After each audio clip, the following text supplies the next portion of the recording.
อ่ะสบายดีพี่น้องวันนี้สิพามาหยามเบ็ดเด้อพี่น้องเลยเอาใส่เบ็ดความเนาะเนี่ยความใส่น้ำหินบูนพี่น้องเนี่ยใส่เบ็ดนะวันนี้หาเพียงนะพี่น้องเดี๋ยวถ่ายให้พี่น้องเบิ่งเนาะบ่มีคนจับกล้องให้พี่น้องเอ้ยบ่มีคนจับโทรศัพท์ให้เนาะ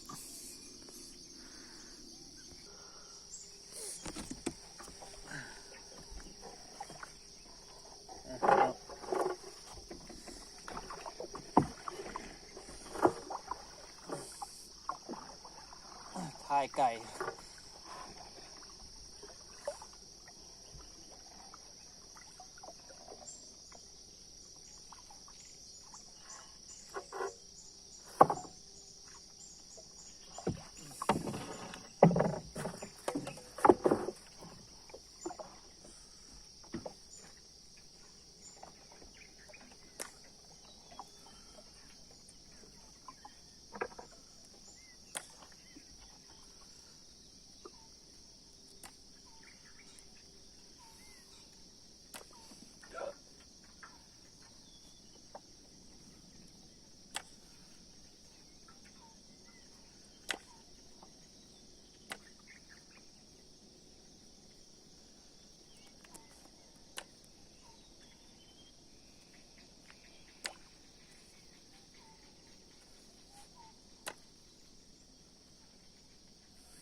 เสียบไปเยอะนะหินบูนนะพี่น้อง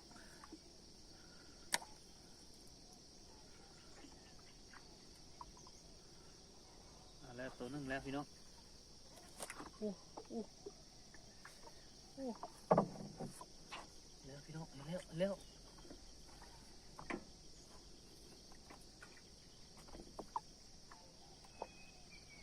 เฮ้ยพี่น้อง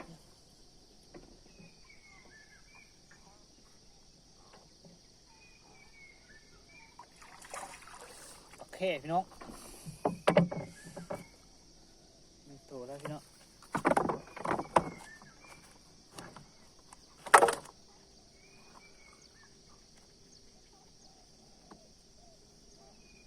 ก็แกมเหี่ยวพี่น้อง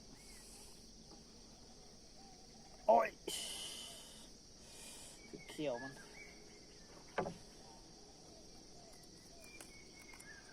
ตัวแล้วพี่น้องตัวแล้ว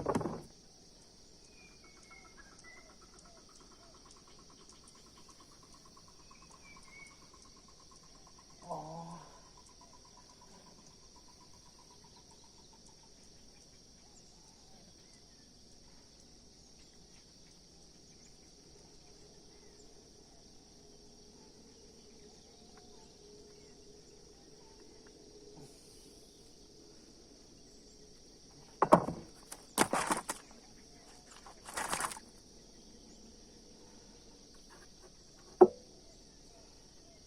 ใส่มีตัวพี่น้อง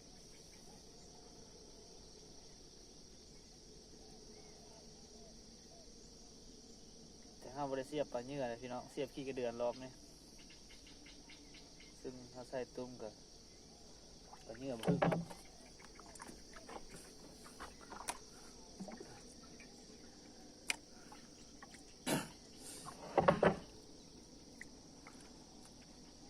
ร้อนพี่น้อง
ลาเหยื่อพี่น้อง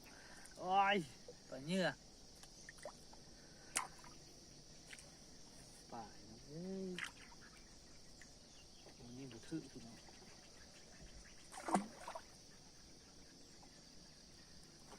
หล่นไปเลยพี่น้องเอ้ย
บุทึเนาะ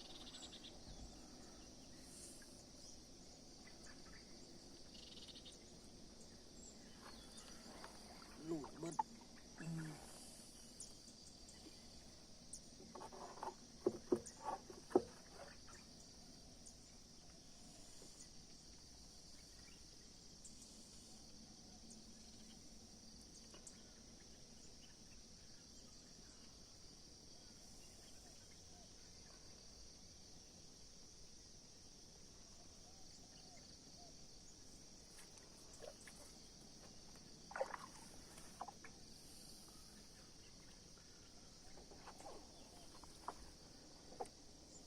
ติดพี่น้อง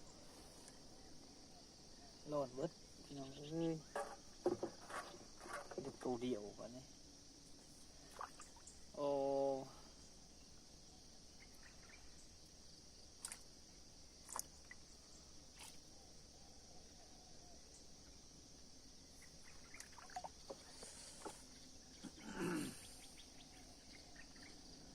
คือปรากฏน้อยพี่น้อง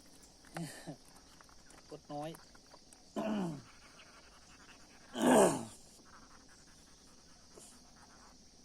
ใส่จิ๋วพี่น้อง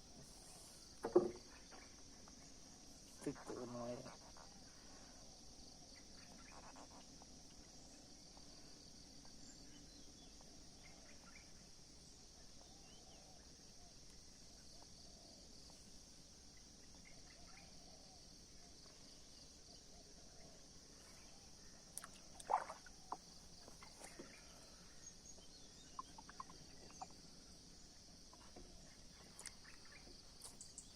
แล้วพี่น้อง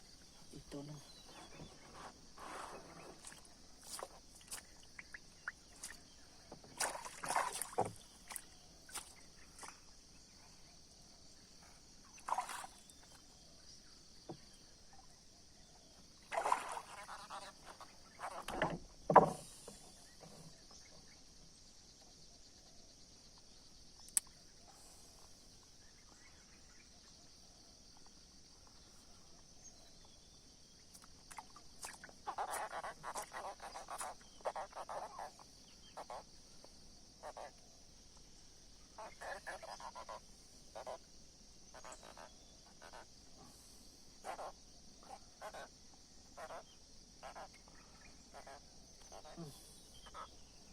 พี่น้อง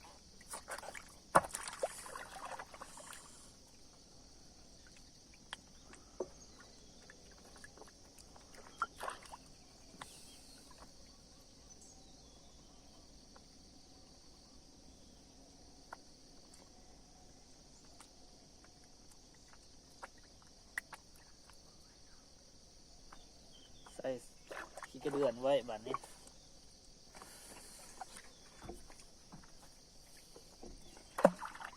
ไปยามหลังที่สองพี่น้องยามเพียกสอง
โคตรพี่น้อง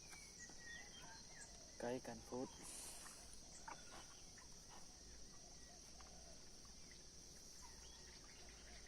รอดพี่น้อง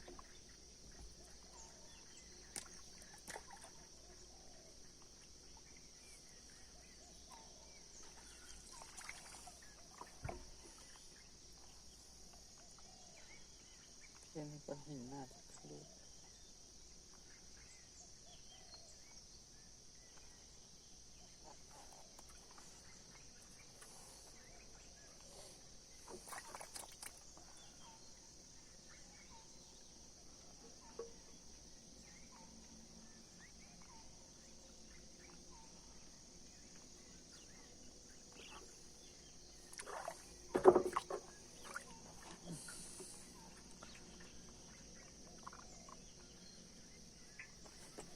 ร้อนเว้ยเลยพี่น้อง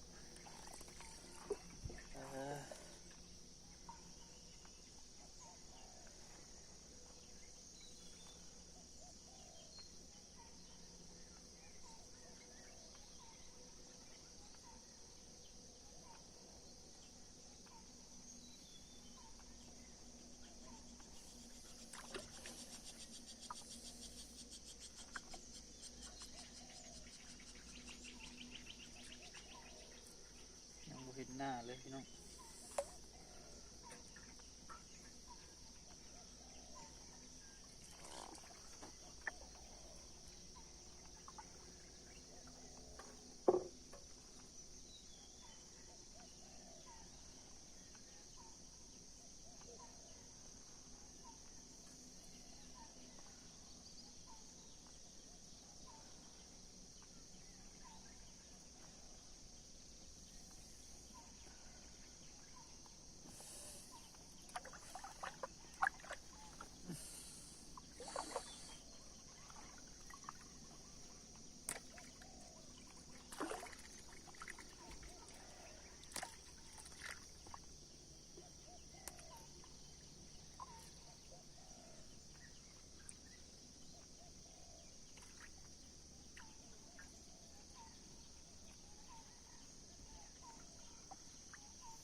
โอ้บ่ได้จักโตเลยพี่น้องวันนี้มันเป็นอะไรวะถ่ายพี่น้องเบิ่งกับบ่ได้เปล่า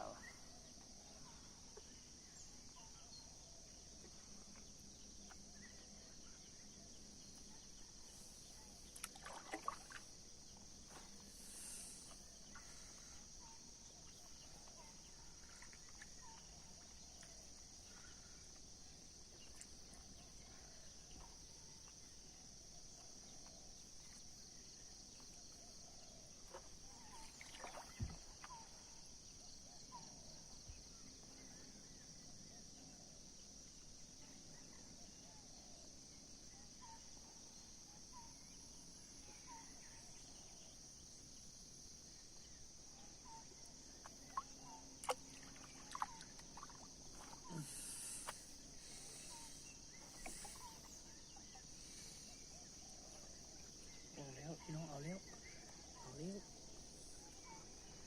ผิดตัวครับผิดตัวพี่น้อง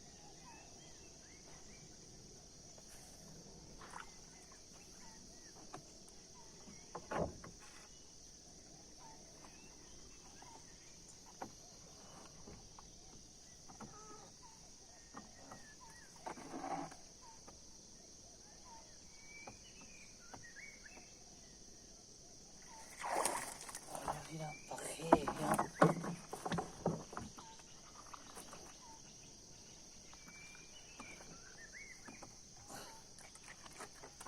พี่น้องปลาแค่พี่น้องโอ้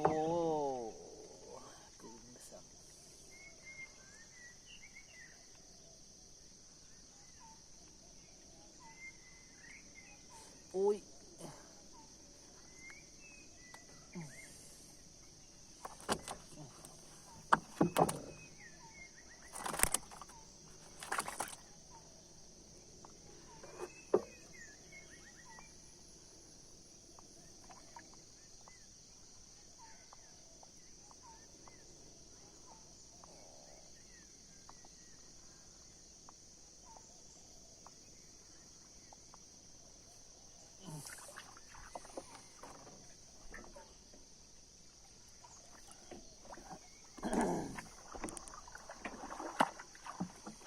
บ่หมานพี่น้องมื้อนี้บ่หมานไปหลังที่3บัดนี้เปียกที่3ปรากฏบ่มีเลยพี่น้องมื้อนี้มีคือตัวเดียว